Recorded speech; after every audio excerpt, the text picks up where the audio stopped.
इन्फोएज, क्या तुमको भी लगता है कि तुमको इसमें इन्वेस्टमेंट करना चाहिए? अपने दिल से पूछो, क्या लगता है? क्योंकि जिस हिसाब से इसका प्राइस है, 5100-5200 के आसपास इसका प्राइस है। और सॉरी, और इसके हिसाब से अगर आप 100 रुपये का भी एक स्टॉक जिसका प्राइस 100 रुपये के आसपास चल रहा हो, 100 रुपये के आसपास, अगर आप उसको ख़रीदेंगे तो वो तो अपना अपना नज़रिया है कि आपको शायद इसमें कुछ अच्छा दिख रहा हो, शायद ये अच्छे रिटर्न दे रही हो। लेकिन आपकी जानकारी के लिए बता दूं, इसने सिर्फ 45% का रिटर्न दिया, जबकि इसके मुकाबले, मैं नाम नहीं लेना चाह रहा, कुछ स्टॉक हो ना 450% का रिटर्न दिया, जो कि सिर्फ 35 रुपये 40 रुपये के आसपास के थे। वही बात है कि बड़ी कंपनियों को दोगुना होने के लिए टाइम लगता है, और छोटी कंपनियां जो होती हैं वो 1 से 2 साल में काफ़ी, जब जैसे जैसे उनके पास प्रोजेक्ट आते हैं उस हिसाब से वो अपने आप की अपनी जो कंपनी की वैल्यूशन है काफ़ी हद तक 2 गुना 3 गुना तक कर देती हैं 1 साल के अंदर। क्यों? क्योंकि उनको थोड़ा टाइम नहीं लगता, क्योंकि उनके पास प्रोजेक्ट आते हैं और उसी के हिसाब से उनका भाई, अब ज़्यादा मैं ज्ञान दूंगा नहीं, डायरेक्ट वीडियो शुरू करूंगा क्योंकि टाइम वेस्ट करने से कोई फ़ायदा है नहीं।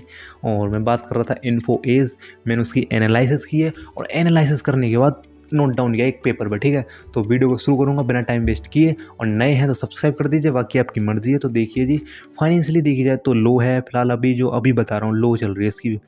और वैल्यूशन देखी जाए तो एक्सपेंसिव है, टेक्निकली देखी जाए तो न्यूट्रल है, ठीक है? और मार्केट कैप की बात करूँ 67,007, यानी 67,700 करोड़ का इसके पास मार्केट कैप है। और पी रेशियो की बात करूँ तो 232 का है, समझ जाइए 232। तो इसके ऊपर मैं एक वीडियो बनाने वाला हूँ, 232 277 का पी रेशियो, 300 का पी रेशियो, इन सब के ऊपर मैं वीडियो बनाने वाला हूँ। एक मार्च मार्च चल रहा है शायद, हाँ।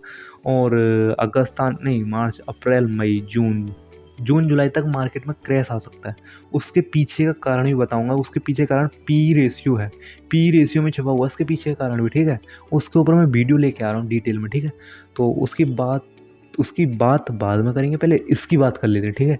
और बात करूँ उसके 6 महीने के रिटर्न की तो 16.83% का दिया है, और 1 साल का रिटर्न दिया है इसने 45% का, जबकि छोटे मोटे स्टॉक 2 3 4 महीने में ही 45% तक का दे देते हैं शायद रिटर्न, ठीक है? और आर की बात करूँ, आर की बाद में बात करेंगे, पहले बात कर लेंगे शेयर होल्डिंग्स की, ठीक है? तो इसके पास जो प्रमोटर्स के पास है 37.91%, यानी कि 37.91% प्रमोटर्स के पास है, ठीक है? और मैंने आपको पहले बोला, जिसकी प्रमोटर खुद 40 से 50% होल्डिंग करके बैठे हैं शेयर्स की, तो आप उस कंपनी में इन्वेस्टमेंट करेंगे? वो आपका नज़रिया है, ठीक है? मेरे हिसाब से तो नहीं करना चाहिए, ठीक है? आप अपनी मर्ज़ी से देखिए, आपको करना है नहीं, अपने फाइनेंशियल एडवाइजर से सलाह लीजिए। और म्यूचुअल फंड्स की बात करूँ तो 11.97%, लेकिन इसमें एक पॉजिटिव पॉइंट ये है कि एफआईज ने 30.47% की इन्वेस्टमेंट कर रखी है इसमें, यही मेरे को एक अच्छा पॉजिटिव पॉइंट भी दिखा इसमें। और पब्लिक के पास 11.38% है, जो कि ठीक है। अदर्स के पास 8.07%। और प्रमोटर्स और एफआईज की होल्डिंग्स मिला के देखें तो करीब 67% के आसपास है, जो कि एक पॉजिटिव पॉइंट बता रही है। लेकिन प्रमोटर्स का फिर भी 37.91% है, तो थोड़ा बहुत नेगेटिव पॉइंट आ जाता है, लेकिन ज़्यादा नेगेटिव बात नहीं करता मैं, ठीक है? और बात करूँ आरओई की फाइनेंशियल ईयर, तो 6 महीने नहीं, FY21 में 338% बढ़ा है आरओई।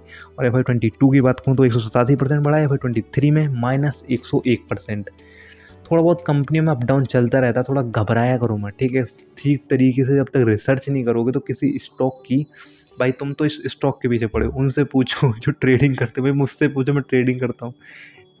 छोड़ो यार, मैं बता ही नहीं रहा ट्रेडिंग के बारे में, तो अभी आपको पहले आप स्टॉक के बारे में सुनो। FY21 में आरओई की बात करेंगे, अब वो आरओए की बात करेंगे, वो आरओई की बात की थी, ठीक है? तो आरओए की बात करूँ तो FY21 में 368% बढ़ा है, FY22 में 183% बढ़ा है, और FY23 की बात करूँ तो 99% घटा है। और ईपीएस की बात करूँ FY21 में 668% बढ़ा है, FY22 में 790%, और FY23 में 103% घटा है। और वहीं बात करूँ BBPS की तो FY21 में 140% बढ़ा है, FY22 में 225% बढ़ा है, और FY23 की बात करूँ तो -20% घटा है, ठीक है? और वहीं ले लें EV टू सेल्स की तो FY21 में 161%, FY22 में -24%, FY23 में -43%। और ज़ीरो डेप्थ है कंपनी के पास, जो बोलते हैं ना कि डेप्थ फ्री कंपनी है, वो ये इस टाइप की कंपनी होती है, डेप्थ फ्री कंपनी है, ठीक है? और सी रेशियो की बात करूँ, यानी करंट रेशियो की, तो FY21 में 4.41 का था वो, और FY22 में 3.4 का था और FY23 में 2.7 का था इसका करंट रेशियो। और नेट इनकम की बात करूँ तो FY21 में 692% बढ़ी है और FY22 में 806% बढ़ी है और FY23 में -100% घटी है। और रेवेन्यू की बात करें वहीं तो 14% FY21 में घटा है और FY22 की बात करूँ तो 41% बढ़ा है और FY23 में 47% बढ़ा है, जो कि एक पॉजिटिव पॉइंट है कि रेवेन्यू बढ़ा है, ठीक है। और ऑपरेटिंग इनकम की बात करूँ तो FY21 में -26%, FY22 में +60%, FY23 में 29% बढ़ा है। और एसेट्स एंड लायबिलिटीज़ और बैलेंस शीट्स की बात करें तो FY21 में 6,410 करोड़ के एसेट्स से और वहीं लायबिलिटीज़ लोगे तो आप 870 की 870 करोड़ की इसके पास लायबिलिटीज थी, थोड़ा दिक्कत हो जाता बोलने में। और FY22 की बात करूँ तो 20,480 करोड़ के एसेट से और लायबिलिटीज थी 2,430 करोड़ की। और वहीं बात करें एसिड्स FY23 में कितने थे तो 16,660 करोड़ के एसिड्स से और लायबिलिटीज थी 2,230 करोड़ की, काफ़ी अच्छा डिफरेंस है, ठीक है। और कैश फ्लो की बात करूँ तो ऑपरेटिंग एक्टिविटी में 521 करोड़ बढ़ा है और इन्वेस्टमेंट एक्टिविटी में 367 घटा है, 367 करोड़ घटा है, ठीक है। और फाइनेंसिंग एक्टिविटी की बात करूँ 2 करोड़ बढ़ा है और नेट कैश फ्लो जो है 156 करोड़ का बढ़ा है, ठीक है।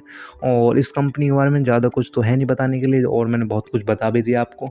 और मैं यही कहूँगा कि किसी भी कंपनी में इन्वेस्टमेंट करने से पहले उसकी 100 बार जितनी बार हो सके आपका जितनी बार मन करे, सेटिस्फाई नहीं हो तब तक उसकी एनालिसिस करो और एनालिसिस करने के बाद तभी उसमें इन्वेस्टमेंट करो। क्यों? क्योंकि आपको अगर इन्वेस्टमेंट करना है, मार्केट से पैसे ले जाने हैं तो उसके लिए थोड़ी बहुत तो मेहनत करनी पड़ेगी। ये नहीं कि मैं बैठा हूँ और पैसा लगा दिया जी मैंने और आएगा बैठे बैठाए, ऐसा नहीं होता जी। आपको पहले एनालिसिस करनी पड़ेगी तो पड़ेगी। और मिलते हैं अगली वीडियो में, नए तो सब्सक्राइब कर दीजिए, बाकी आपकी मर्जी है। और अगर आपका कोई स्टॉक हो जिसके ऊपर आप रिसर्च करवाना चाहते हैं, एनालिसिस करवाना चाहते हैं तो उसका नाम बता दीजिए, वही मिलते हैं अगली वीडियो में। हाँ, सब्सक्राइब इसलिए भी कर लेना क्योंकि मैं वीडियो लेके आ रहा हूँ मार्च चल रहा है, ठीक है। अप्रैल, मई, जून, जुलाई तक एक क्रैश आ सकता है, उसके पीछे का कारण क्या है वो बताने वाला हूँ, क्यों आ सकता है उसके बारे में बताने वाला हूँ, तो इसलिए सब्सक्राइब कर लेना। तो मिलते हैं अगली वीडियो।